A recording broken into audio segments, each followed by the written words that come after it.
En ce quatrième dimanche de Pâques, ça fait déjà un mois que nous célébrons la grande fête de Pâques, nous avons plusieurs raisons de nous réjouir et de célébrer aujourd'hui. La première raison, je pense, c'est une belle raison, c'est celle de la fête des mères. Ça nous touche tous, ça. Tous nous avons une mère, qu'elle soit vivante ou décédée. Et nous prions pour elle, qu'elle soit, celles qui sont décédées, bien que le Seigneur les récompense pour tout ce qu'elles ont fait, tout ce qu'elles ont donné dans leur vie, à leur famille en particulier.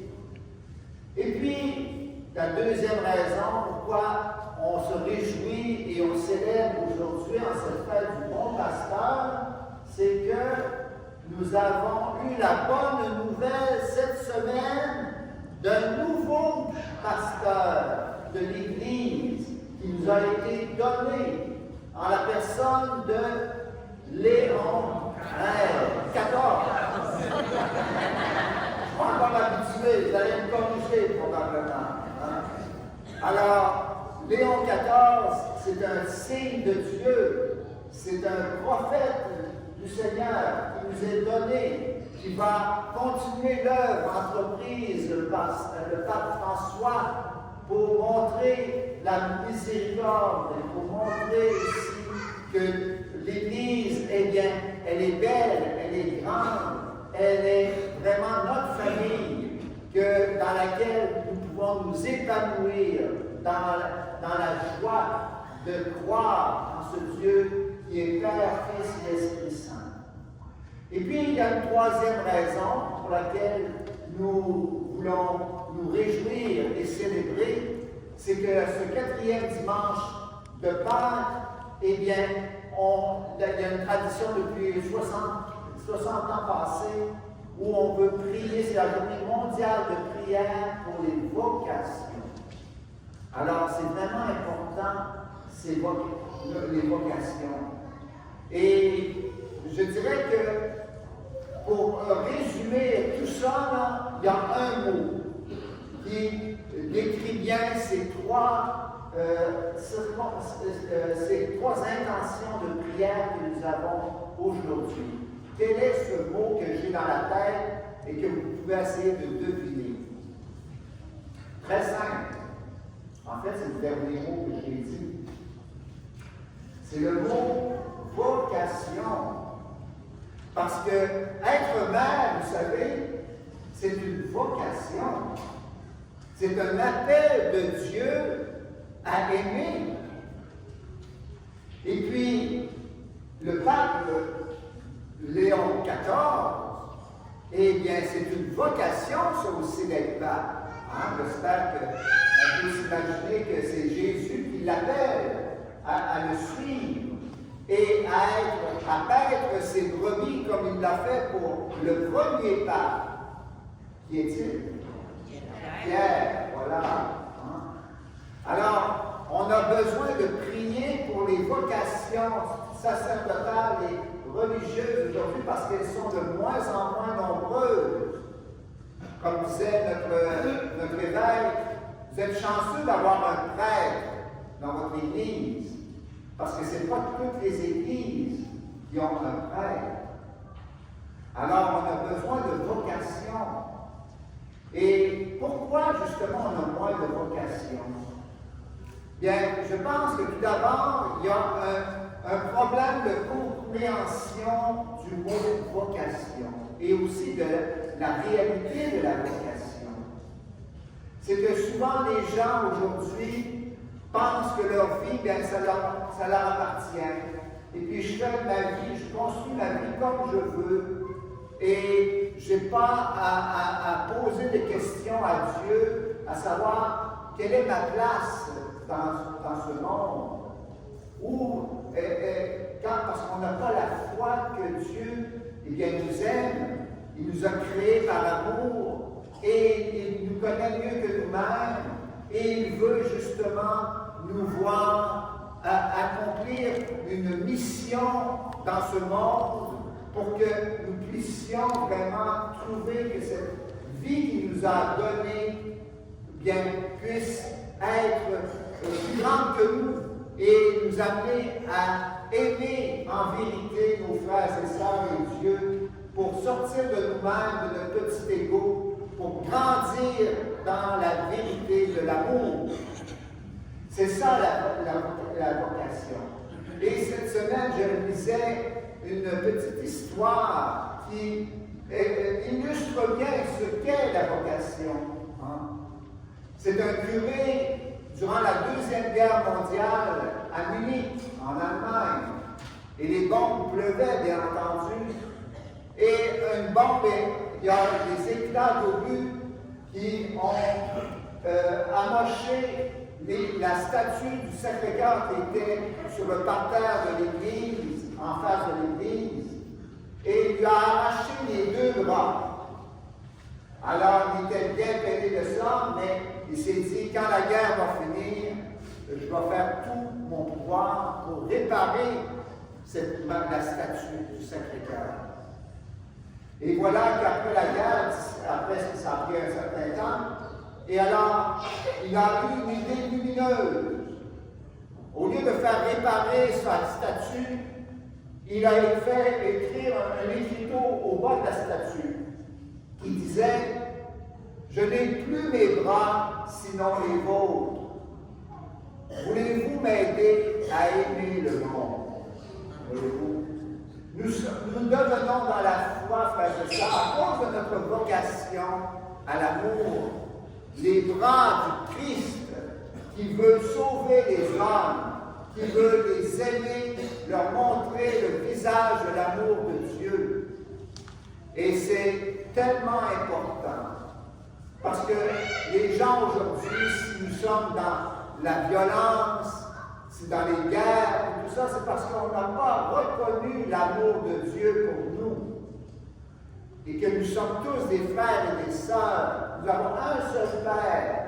Alors, comment nous faire la guerre? Pourquoi nous faire la guerre? Ça n'a aucun sens. Et c'est justement notre foi qui nous aide à résister aux tentations du mal qui cherche à nous diviser, qui cherche à nous détruire. Et justement, pourquoi il y a moins de vocations religieuses et sacerdotales en particulier?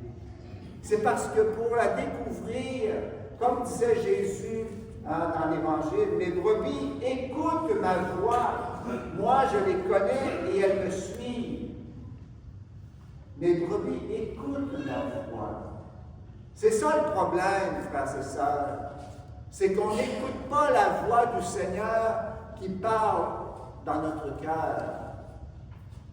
Moi, je suis pas mieux que vous autres. Quand j'étais plus jeune, bien entendu, j'étais un bon étudiant, mais je concentrais toutes mes énergies pour réussir à l'université, au cégep et tout ça. Et je n'avais pas le temps de me poser des questions, de prier et tout ça. Alors, jusqu'au jour où quelqu'un m'a proposé de faire une retraite en silence de 7 jours, des exercices spirituels de Saint-Ignace. Et c'était durant cette retraite que j'ai entendu dans mon cœur, pour la première fois, l'appel de Dieu à devenir prêtre. Alors, c'est pas facile. Sur le coup, j'ai refusé. Parce que ça me faisait peur. Parce que c'est ça le grand obstacle des vocations, des jeunes qui peut-être se sentent appelés, mais tout de suite on les bloque par la peur. C'est la peur de l'avenir. Ah, qu'est-ce qui va arriver dans l'avenir? Est-ce que j'aurai la force? Est-ce que j'aurai la fidélité de répondre jusqu'au bout? Et là, bien, on est dans l'incertitude, on est dans le doute et on n'avance pas. Ça, c'est pas seulement pour la vocation à devenir prêtre aux religieux, religieuses, mais même pour le mariage, combien de jeunes qui s'accotent, comme on dit. Et puis pourquoi? Bien parce qu'on n'est pas pour s'engager pour la vie, on ne sait pas qu'est-ce qui va arriver. On ne s'engage pas par peur de l'avenir. Alors, comment faire pour pouvoir remédier à cet obstacle qui bloque la plupart des gens? Bien, moi, je l'ai expérimenté. Quand on écoute la parole de Jésus dans l'Évangile, il nous dit, eh bien, qu'il va justement, qui va pouvoir les arracher de ma main? Parce que vraiment, le Seigneur, s'il donne sa parole, il va être fidèle. C'est le Dieu fidèle. Et moi, je peux en témoigner. Si je suis prêtre après presque 41 ans de sacerdoce, c'est pas parce que je suis meilleur que les autres, c'est parce que Dieu est fidèle. J'ai réussi à dire oui à l'appel du Seigneur parce que j'ai cru que Jésus tenait parole et qu'il me promettait d'être avec moi, qu'il sera mon soutien continuel à chaque jour. Et c'est pour ça que j'ai pu finir par dire oui à l'appel, parce que je croyais que Jésus me tenait en ses mains, me tenait par la main, et qu'il me conduirait fidèlement jusqu'à la fin dans l'amour et la fidélité.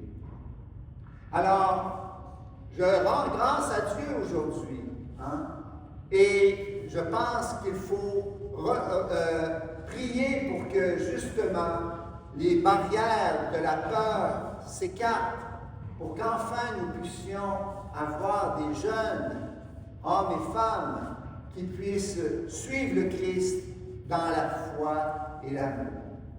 Je terminerai l'homélie par une bénédiction.